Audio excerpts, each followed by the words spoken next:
Nous sommes avec Erwan Lenoir, donc l'artiste qui a été choisi par Parini Wool pour cette deuxième fresque. Alors on va la voir, je vais faire un plan un petit peu plus large. Voilà. Une œuvre en noir et blanc. Alors pourquoi, Erwan, le noir et blanc? Alors, il y a plusieurs raisons.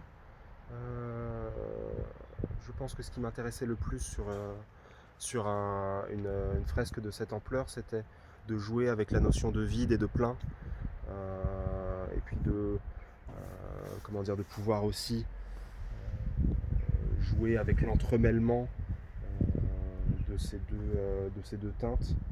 C'est euh, c'est toujours un jeu avec quelque chose, hein, quand on choisit des couleurs, même quand on choisit son pinceau, on essaye de se projeter et puis de voir comment est-ce qu'on va pouvoir s'approprier le mur, la surface.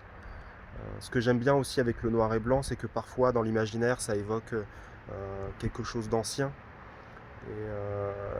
Et d'avoir un lieu comme ça aussi monumental, j'avais aussi envie peut-être de jouer avec certains codes de l'architecture gothique. Après tout, on est sur un lieu qui rejoint le Mont Saint-Michel à Notre-Dame. Ce panneau est juste en face des flèches de l'église de Saint-Hilaire.